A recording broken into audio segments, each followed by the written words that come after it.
Shalom a todos, este audio es escatología cabalística. Tema para estudio de hoy: el alma corre detrás de la luz de Hashem.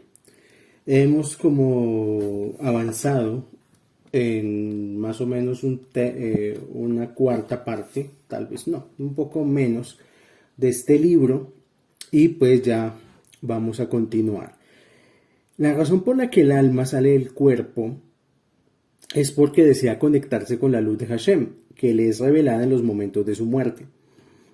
Según el Zohar HaKadosh en la Parasha Metzorah, dice lo siguiente: el alma se separa del cuerpo porque se le ha revelado el resplandor divino y desea con todas sus fuerzas unirse con él.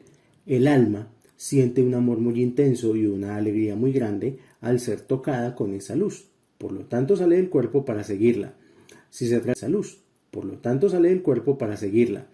Si se trata de una buena persona, se conecta inmediatamente con esa luz y se va con ella al más allá. Pero si se trata de una persona malvada, esta conexión no es del todo factible y posiblemente esa alma no pueda alcanzar aquella luz y se quede en el limbo, afuera del cuerpo, sin un hogar. Esto es muy doloroso para el alma y es allí cuando ésta se pone de luto y se entristece, pues no tiene a su cuerpo, que era su hogar, y tampoco tiene un lugar en el más allá. Tal vez esto nos ayude a entender la razón por la cual las personas que han experimentado experiencias cercanas a la muerte hablan mucho sobre una luz la cual irradia paz, amor, alegría, bienestar, felicidad, y dicen que todos los placeres de este mundo no se pueden asemejar a esa sensación tan agradable. Esta luz está referida en la Torá, donde Hashem se presenta ante Moshe en una zarza ardiente, y esta zarza ardía fuego, y se quitó todo de su mente, eliminando todos sus pensamientos con la finalidad de concentrarse únicamente en esa luz. Como dice el versículo: me apartaré ahora de todo y observaré esta visión tan grande, que esto es de Éxodo capítulo 19, versículo 18. Si recordamos, la señal, digamos, a nivel Peshat que la Torá nos da sobre este suceso es que Moshe se quita las sandalias para aproximarse a la zarza. Ese acto de quitarse las sandalias, las personas que ya han tomado conmigo pues el taller de sueños, hace referencia a quitarse el cuerpo, porque cuando uno se sueña con zapatos, tiene mucho que ver con soñarse con el cuerpo físico, más que nada. Entonces, cuando dice la Torá que Moshe se quita sus sandalias para aproximarse a la zarza ardiente, lo que está diciendo es que se quitó su cuerpo y su alma, tal lo que está diciendo es que se quitó su cuerpo y su alma, tal como lo dice aquí este capítulo del libro, su alma iba corriendo era a encontrarse con esa luz.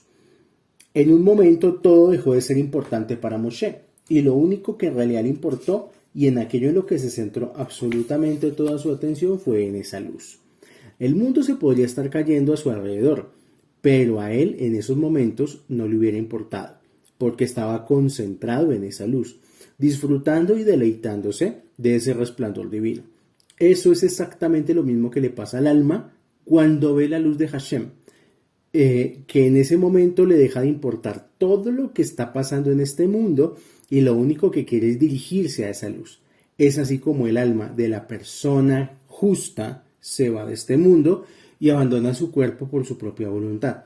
Pero hay que aclarar, las personas justas, las personas, porque el otro tipo de personas, que es el común denominador de la gente, lo que hace es tenerle miedo a esa luz, tenerle miedo a esa experiencia. Y lo que pasa con esas personas cuando están en sus momentos de agonía es que se quieren aferrar a la vida, no quieren morir, quieren seguir en este mundo y quieren seguir apegados a las cosas de este mundo. Practicar el desapego en este mundo, de las cosas de este mundo, es algo bueno porque lo va uno preparando para el desapego final, cuando toque entregar todo el paquete, todas las cuentas bancarias, todas las posesiones, hasta los tenis, toca entregarlos. Entonces ahí es cuando se conoce y se revela lo que cada persona llevaba por dentro. Y es cuando se mira si la persona tenía luz dentro de su ser y se va en paz de este mundo, o si tenía muchos conflictos, mucha oscuridad, mucha sombra. Y queda, como dice tal cual el Zohar, este mundo, o si tenía muchos conflictos, mucha oscuridad, mucha sombra. Y queda, como dice tal cual el Zohar, queda vagando sin cuerpo entre este mundo físico y el mundo espiritual, que son los famosos fantasmas, las famosas apariciones, que son esas personas que no encuentran un cuerpo donde habitar, son esas almas que quedan vagando y errantes. Eso es un problema muy grande, o sea, de verdad que no tener una vida espiritual es un problema muy grande. No tener Torah es un problema muy grande porque pues los resultados no se ven en este plano, se ven es más adelante. Título: ¿cómo se va al más allá? ¿Dónde es ese lugar?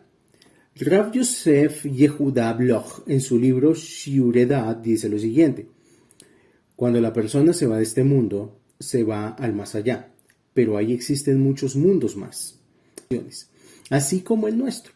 Cada mundo está diseñado para su propio propósito y a pesar de que en esos mundos las cosas son mucho más elevadas y placenteras y no se comparan en absoluto con este mundo, de todas formas aún no son considerados completamente perfectos y absolutamente verdaderos.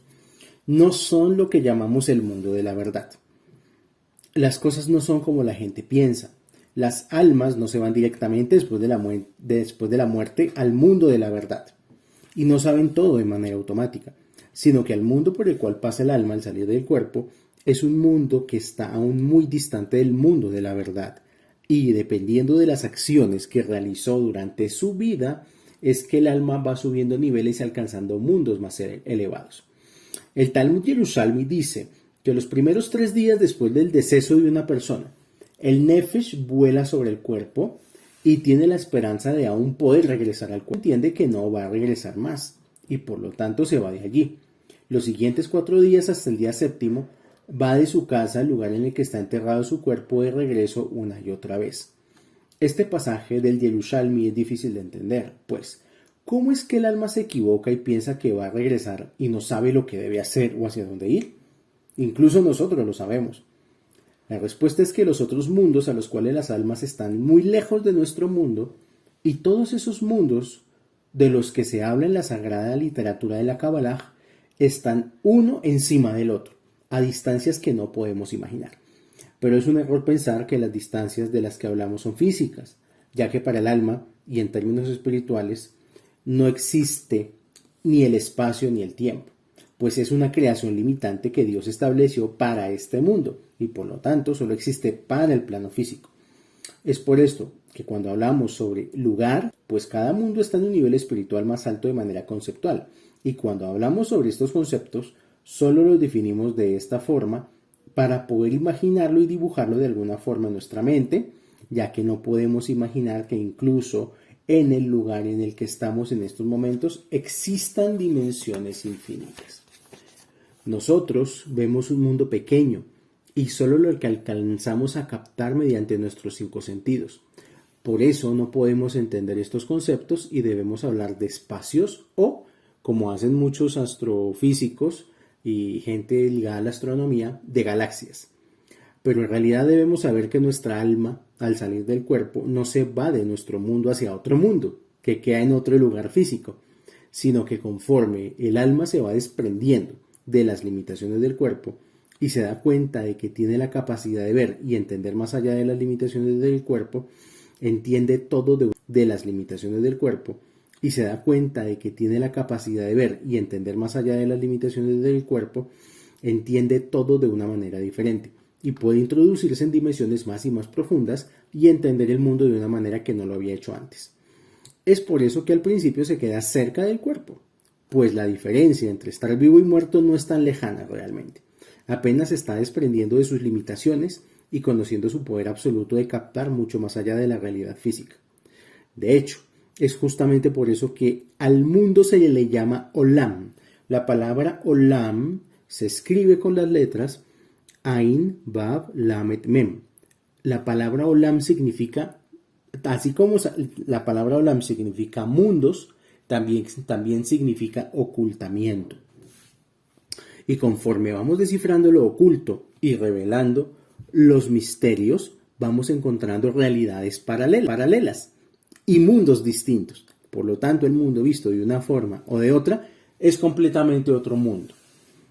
El mundo en el que estamos, es decir, la realidad en la que nos encontramos y las limitaciones que tenemos, hacen que estemos en el nivel inferior, en el mundo más bajo, en el cual tan solo podemos captar la información mediante nuestros 5 sentidos, pero en un mundo superior de conciencia podemos ver las cosas de una manera más elevada, más delicada, más sublime y más espiritual.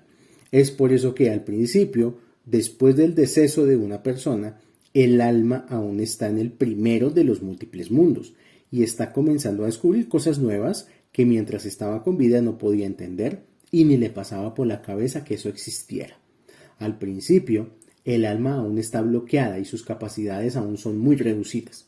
Es por eso que al principio piensa que va a regresar al cuerpo, pues está pasando un proceso de transición y no es autónomo. Se hacen tantas acciones espirituales en este mundo físico con cosas físicas, es porque toda acción física que nosotros hacemos es para preparar al alma para atravesar los mundos que le esperan después de la muerte.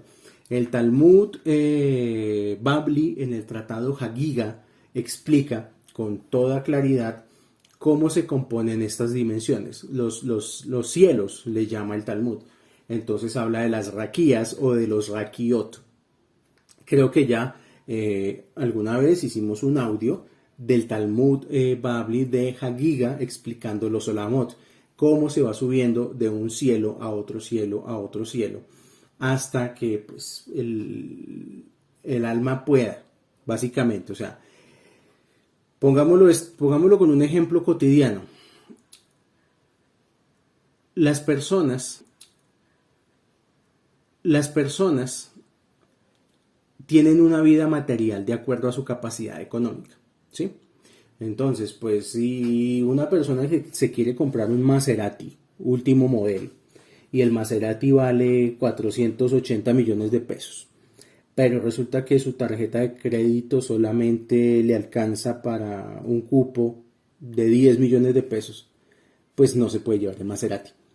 Le toca buscar un vehículo con el cual pueda desplazarse y que le alcance con su cupo de 10 millones de pesos. Les cuento que cada mitzvah, que cada cosa que se hace espiritualmente, cada plegaria, cada tefilot, cada fiesta que se guarda, cada Shabbat que se guarda, es para aumentar esa cuenta en la conciencia y poder atravesar más y más y más mundos. Y poder atravesar más y más y más mundos. La mayoría de las personas no lo hacen y pues ni siquiera tienen como el conocimiento a nivel familiar para saber cómo enterrar un cuerpo, y a veces pasa que la persona incluso tiene que reencarnar en la misma circunstancia en la que vivió, como si no hubiera vivido absolutamente nada, como si todo lo que hubiera hecho en su encarnación no hubiera valido para nada y tuviera que empezar otra vez desde ceros. Entonces, por lo menos si estudiáramos en la Torá la Parashá Aharemot, la Parashá Aharemot nos muestra con claridad cómo es el proceso de Yom Kippur, la preparación del incienso y la preparación de las ofrendas. Siempre había que presentar ofrendas. Ya estos se llaman los korbanot. Cualquier persona que tenga un sidur y estudie del sidur en Shaharit, hay una parte después del Ketoret que son la recitación de los korbanot. Y hay korbanot para pecados, korbanot para paces, korbanot de diversos tipos, shelamim, hatat, etc. Y esos korbanot generalmente se llevaban al templo y eran cosas físicas, generalmente animales, generalmente cabras o palomas. Pues había un problema muy grande en la vida de una persona si llegaba a cometer un error a la hora de presentar los korbanot. Pongamos un ejemplo, digamos en la época bíblica, que un judío, un Yehudim, hubiera designado cierta cabra para hacer korbanot y hubiera decretado, hubiera dicho, mira, esta cabra la voy a dejar para llevar a los Cohen para hacer korbanot. Y resulta que el Señor se descuidó y esa cabra resultó metida de nuevo en el corral, mezclada con todas las otras 100, 200 cabras. Esa situación es muy complicada. Diría uno, pues coja cualquier otra cabra y llévela ante el Cohen para que sea ofrecida como corbanot. No es tan sencillo, porque una persona que se compromete y dice, esto lo voy a dar para mi vida espiritual, tiene que ser para la vida espiritual. De hecho, en el caso que estoy hablando, si a la persona se le llegara a perder la cabra destinada a hacer corbanot, tenía que venir un juez, un dayan, a evaluar la situación y a ver qué se podía hacer. Y hoy en día pasa lo mismo. Es muy complicado cuando una persona, por ejemplo, se compromete, digamos, voy a dejar este dinero para la Torá. Y resulta que la persona tuvo una necesidad y cogió ese dinero y pagó deudas o compró otra cosa. Es un problema alágico muy similar. Y por eso muchas veces se presentan los problemas espirituales en la vida de las personas, porque destinaron y declararon, voy a dejar tal dinero o voy a dejar, pues hasta de pronto, esta vajilla es para Shabbat. Y cuando uno lo decreta de esa manera, con su palabra, está decretando literalmente, esta vajilla es para Shabbat. Y si yo resulto comiendo con esa vajilla entre semana, poseo problemas. Porque eso no se puede hacer, o sea, uno no puede quitar esa vajilla entre semana, poseo problemas. Porque eso no se puede hacer, o sea, uno no puede quitarle la destinación de santidad a algo que está destinado para santidad. Eso es como si, por ejemplo, una persona compra una copa para su kiddush, una copa de plata, y resulta haciendo kiddush con esa copa de plata. Y después, esa copa resulta, no sé, para tomar chocolisto. Va a tener problemas, porque la persona compró eso con una intención y era para la intención espiritual. Y todos esos desórdenes que uno va cometiendo en su vida espiritual son los que después van al alma.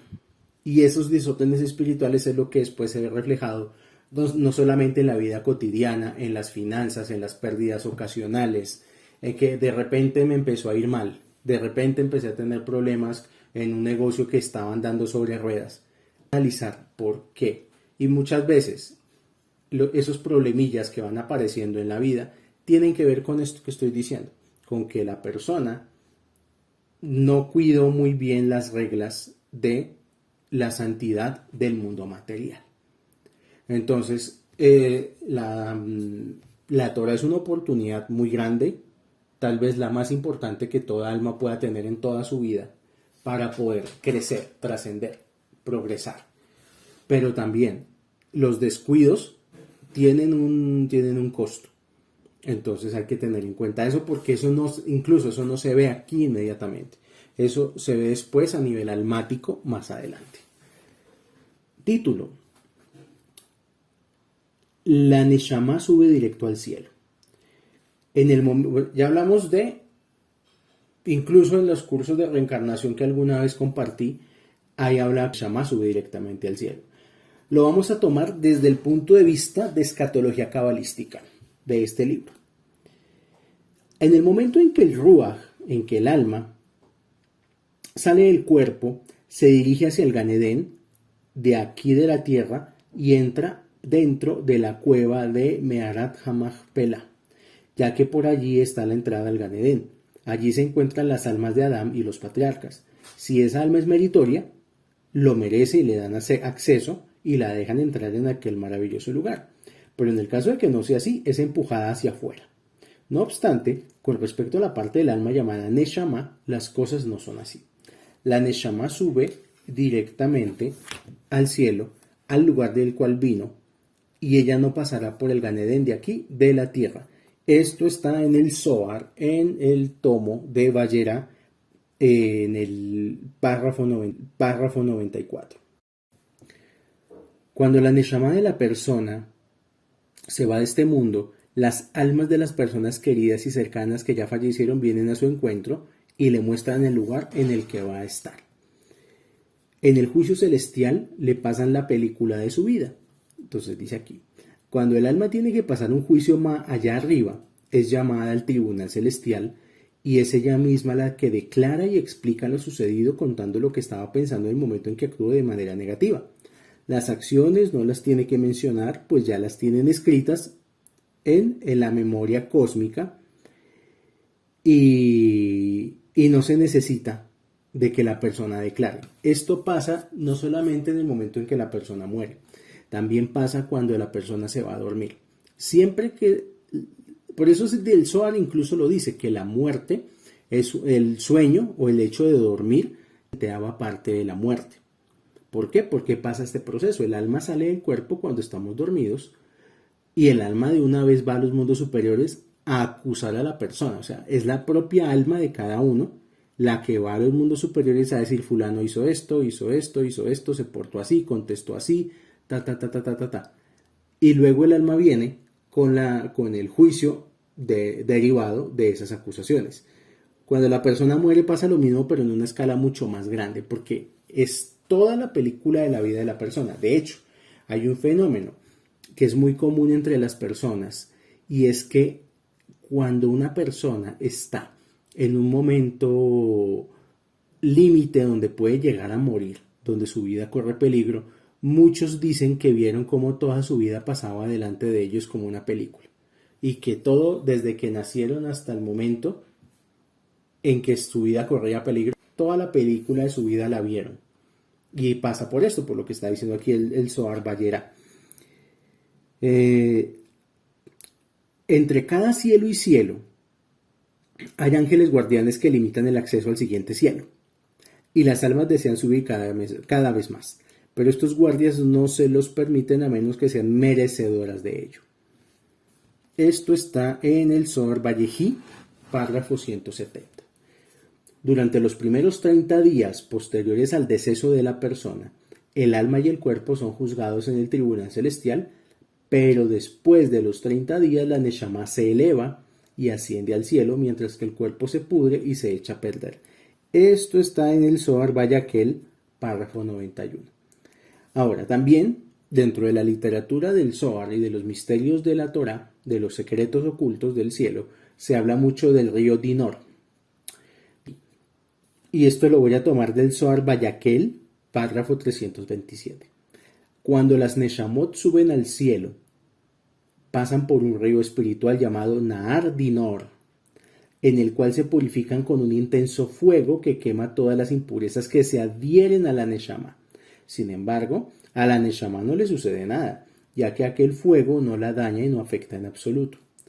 Solo a todas aquellas impurezas que se pegaron a ella. El ardor de aquel río de fuego desinfecta a la Neshama y la purifica para poder entrar en la siguiente dimensión espiritual. Es como darse un baño y tallarse con fuerza para quitarse la suciedad. El agua no le hace daño a la piel, pero si la suciedad está muy pegada y se debe tallar con mucha fuerza, entonces es doloroso. Lo mismo pasa a la Neshama cuando se baña en el río Dinur. El fuego no le afecta, pero si la impureza de este mundo está muy impregnada en ella, entonces se experimenta cierto dolor al arrancársela con aquel fuego. Hay dos fuentes que se aproximaron mucho a este concepto del río Dinur. La primera fuente la tenemos en la narrativa católica, que es incompleta, donde la narrativa católica habla del infierno. Si ustedes se dan cuenta, pues el infierno no hace parte como de la narrativa judía, pero sí el río Dinur. Los católicos, los sacerdotes, todo este tipo de personas, ellos coaccionan a la persona a portarse bien, so pena de terminar ardiendo eternamente en el infierno. Dicen ellos así. La explicación verdadera, que viene de la fuente, que es la Torá, nos dice que si hay una dimensión donde hay un fuego espiritual, si hay una dimensión donde hay un fuego espiritual, no es un fuego físico, y en ese fuego se purifica el alma de las impurezas que haya atrapado en este mundo físico. Y ese río se llama el río Dinur, pero Si vemos, no es ningún infierno, es solamente un lugar de paso. La segunda fuente occidental que nos habla de algo similar a Río Dinur es la Comedia de Dante. Es un libro de Dante Alighieri, La Divina Comedia, donde habla de cómo son todas las estaciones del infierno y todo por donde tiene que pasar el alma, los jueces que se va encontrando, etcétera, etcétera, etcétera. Pues no quiero ahorita ponerme a explicar la Divina Comedia, pero al final, cuando el alma ya ha logrado atravesar todas las estaciones del mundo inferior, se encuentra con un fuego blanco que Dante le llama fuego fatuo. Y en ese fuego fatuo, el alma de la persona se purifica para entrar al jardín del Edén. Lo que Dante llama en su libro, pues no es la forma exacta de decirlo, pero para irme a la fuente, pero no quiero pues que se piense que es así, los campos elíseos. Digo así porque los campos elíseos hacen parte de la narrativa griega y aquí nosotros no vamos con la narrativa griega, pero es la forma en la que Dante explicaba qué pasaba después de atravesar esa dimensión de fuego, purificarse y pasar a una dimensión de plenitud para el alma. Y lo que nos dice es esto. Ahora, todo ser humano físico evitar pasar por el río Dinur. Hay una fórmula para poder hacerlo. Entonces la pregunta es, ¿cuál es la fórmula para poder atravesar este mundo y no tener que pasar por el río de fuego, por el río Dinur después de la muerte? La solución es la siguiente. Antes de entrar a Shabbat, antes de que llegue Shabbat, 3 de la tarde, 4 de la tarde, 5 de la tarde, antes de que la persona en su casa encienda sus velas de Shabbat, que vaya a la ducha de su casa y se haga un baño con agua caliente, lo más caliente que pueda, sin quemarse. O sea, pues tampoco se trata de coger ahora uno y quemarse con el agua de la ducha, porque pues tampoco es eso. Simplemente es el agua lo suficiente. Equivale a que la persona está atravesando este río Dinur. Ahora, la persona entra a la ducha, se pone debajo de esa agua caliente y medita en las letras del río Dinur, que son Dalet, Yud, Nun, Vav y Resh. Otra vez, Dalet, Yud, Nun, Vav y Resh. Al hacer esto, la persona está provocando entrar voluntariamente al río Dinur antes de abrir Shabbat. La persona se baña, se seca y ya enciende sus velas de Shabbat y entró a Shabbat totalmente purificada. Hay una técnica que utilizan cabalistas de Israel y es hacer este baño y en este baño de agua caliente meditar las letras del río Dinur.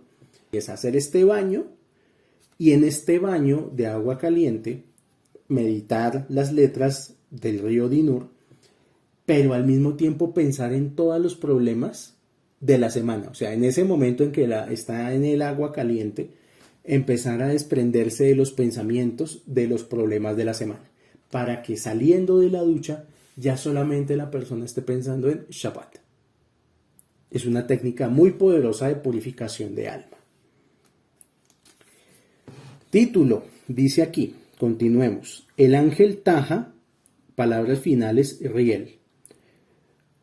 Esto aclaro, uno no puede pronunciar nombres de ángeles ni nombres de Hashem porque está prohibido. Bueno, después de que la Neshama se purifica en el río Dinur, un ángel encargado de la pureza del alma llamado Taja, palabras finales, Riel, verifica que aquella Neshama haya quedado limpia de toda impureza y si es así le permite el acceso para entrar al cielo. El ángel Taja no trabaja solo, sino que está acompañado de miles de millones de ángeles de fuego que le ayudan a hacer bien su trabajo. Y esto está en el Zohar párrafo 483. Aquí hay 3 ángeles. Puedo pronunciar uno nomás. Taja, palabra final Riel, Satk, palabra final Kiel y Mijael. Dice aquí. Después de que el alma está purificada mediante el proceso de purificación llevado a cabo por el ángel Taja en el río Dinor, el alma accede al más allá y pasa por un lugar en el cual un ángel llamado Satki la viste con unas ropas espirituales. Después el ángel Mijael lleva a esa Neshama delante del Dios Todopoderoso y la coloca en la posición en la que merece estar. Esto está en el Zohar Vayakhel 523. Aquí dice, no todas las almas necesitan ser purificadas. Existen Neshamot tan especiales que por aquello que pasaron en este mundo ya no necesitan ser purificadas ni bañarse en el río Dinur. Estas almas son como las de Rabbi Akiva y el resto de los 10 Alugé Malhut, quienes murieron santificando el nombre de Hashem y por haber pasado aquello que pasaron y haber sido quienes fueron en vida, ya no necesitan pasar por este proceso de purificación. El ángel que identifica a estas Neshamot se llama Razi, palabra final él, y es aquel que conoce el secreto de las almas y sabe distinguir a aquellas que no necesitan ser purificadas. Zohar Vayakhel 654. O sea, que una persona, aparte de que hace esta técnica antes de entrar a Shabbat y lleva una vida judía buena, ejemplar, que hace más de lo que le piden, que va más allá de sus limitaciones, una superación personal increíble, estas almas ya como sufrieron en este mundo por cambiar, porque cambiar es un sufrimiento, o sea, transformarse, reconstruirse, es un sufrimiento que uno se auto adjudica en este mundo. Eso equivale a que ya después el alma suba derechito a los mundos superiores. Lógicamente, la mayoría de las personas no quieren y no van a cambiar. Incluso yo he escuchado perlas de, entre comillas, perlas de sabiduría de personas ignorantes que dicen, es que así soy yo y yo no voy a cambiar. Es que a mí me tienen que aceptar como soy. Es que yo no voy a cambiar. Bueno, listo, no cambie, no hay problema. Pero te espera el río Dinur. Y esa no es una experiencia para nada agradable. Dice aquí, Nefesh Ruach Neshama. ¿A dónde se va cada una de ellas? De acuerdo con el libro del Yalkut Reubeni, en la Parashat Vayehi, al morir la persona, su Nefesh se queda en la tumba junto con su cuerpo. Su Ruach se queda en el Gan Eden inferior que está aquí en la tierra y su Neshama sube hacia el Gan Eden superior que está en el más allá. El ángel del fuego verde. El ángel que viene para separar al alma del cuerpo al morir se le presenta a la persona con la forma de un fuego verde. Y esto lo dice un libro que se llama Emunot Bedeot del Rav Sadia Gaon, capítulos, versículo 5, o sea, sí, como capítulo 5, versículo 7, que se puede presentar el ángel que saca el alma del cuerpo en forma de fuego verde. Ahora, sigo. Los primeros al deceso de la persona, su alma se la pasa subiendo y bajando. Es por eso que justamente ese es el tiempo que la Torah estableció referente al luto. Y esto está en el Sefer Akedah de Rabbi Tzakaramá, en su capítulo de Bereshit. Y sí, una persona, para poder volver a reencarnar, una persona muere. Para poder volver a reencarnar tiene que pasar un periodo mínimo de un año. Y ese es el año, el primer año de una persona fallecida, es el año más difícil para la familia, para los seres más queridos, porque es el año más doloroso, donde la persona se siente el vacío, la lloran mucho, hay mucha tristeza. Pero pasado este primer año, ¿sí? La persona ya vuelve a reencarnar y es cuando ya los familiares ya entran como en una resignación, están en paz, ya no lloran tanto. Vuelve la familia a estar como en una tranquilidad y es por esto, porque ya pasó el periodo de 12 meses. La trayectoria por la que el alma pasa. Rabbi Yaakov Emden, mejor conocido como el Mahari Yavetz, dice lo siguiente. Abro comillas. Dijo el rey David, aunque camine por el valle de la oscuridad, no me pasará nada malo. Esto es de hecho del Salmo 23. El valle de la oscuridad es el lugar por el cual pasa el alma de camino hacia el más allá. En ese trayecto no hay un solo lugar que esté vacío de almas. Algunas de ellas son almas puras y sagradas y otras son impuras. Cuando el alma pasa por allí, después de salir del cuerpo, se las encuentra.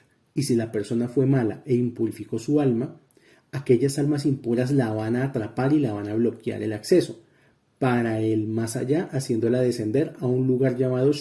Es por eso que las películas muchas veces muestran el infierno como que hay paredes de las que salen brazos y atrapan a las personas y las jalan y las jalan. O sea, nada de lo que aparece en la ficción es ficción, todo tiene una razón, todo tiene un porqué. Y el porqué siempre está en el Zohar y en la parte más íntima del judaísmo. Todas las criaturas mitológicas, toda la parte sobrenatural, de algún lado del Zohar viene. Y aquí nos está diciendo que cuando el alma pasa por un lugar que se llama literalmente el Valle de la Oscuridad, puede que se quede atrapado y lo jalen brazos y manos hacia mundos inferiores. Pero si aquella persona cuidó su alma y la mantuvo con pureza y santidad, alejada de la maldad en este mundo, ángeles sagrados y puros salen a su encuentro para protegerlo y acompañarlo en su camino hacia el más allá. Esas almas le dan la bienvenida y lo honran como un rey, según Salmos capítulo 20, en su camino hacia el más allá. Esas almas le dan la bienvenida y lo honran como un rey, según Salmos capítulo 23, Salmo 23 capítulo 4. Por otro lado, el Abarbanel nos enseña que las almas de los justos se desprenden de sus cuerpos de una manera bastante fácil y sin dolor. Estas son sus palabras. Dice aquí: a las nefashot de los malvados les cuesta mucho trabajo desprenderse de su cuerpo a causa del apego que tienen a lo material. Por eso el duelo se hace por 12 meses, pues durante ese tiempo el alma sube y baja constantemente hasta que se desprende por completo de su parte material. Sin embargo, las personas adikim, los justos, que durante sus vidas dominaron sus deseos y no se dejaron llevar por la materia, se desprenden inmediatamente sin sufrimiento y sus cuerpos ni siquiera se impurifican. O sea, es el caso que ya lo hemos contado. Una persona, la tumba de Rabino tal, y Rabino tal vivió entre los años 1700 a 1800. Y van y hacen la exhumación del cuerpo, que no se debía hacer, pero pongamos el ejemplo, que algún tonto lo hiciera, y encuentran que el cuerpo está incorrupto, que está igual, que no ha pasado por putrefacción. Esos casos existen, y existen más de lo que la gente se imagina. Vamos a dejar hasta aquí esta enseñanza de escatología cabalística. En el próximo audio vamos a analizar un tema que son 903 maneras de morir. Y ahí vamos a empezar a analizar muchas de esas formas de morir. Como se pueden dar cuenta, este libro es muy rico y muy completo. Tiene mucha información, no se limita solamente a... Nos ayuda también a entender la importancia de nuestra vida espiritual. Que nuestra vida espiritual no es solamente para intelectualidad, nuestra vida espiritual no es solamente para conocimientos generales, nuestra vida espiritual no es solamente para que me vaya bien en mis negocios, porque todo lo de este mundo es transitorio, es pasajero y lo tendremos que entregar. La verdadera razón de tener una vida espiritual es para prepararnos desde ya para todo lo que el alma va a tener que enfrentar en las otras dimensiones. Le damos gracias a Hashem por habernos permitido reunirnos a estudiar un poco más de esta escatología cabalística. Les deseo a todos que tengan una excelente jornada, que tengan refuah shelema, parnasá, atzlajá, shalom bait, parnasá, atzlajá, shalom bait, muchas bendiciones. Shalom, shalom para todos.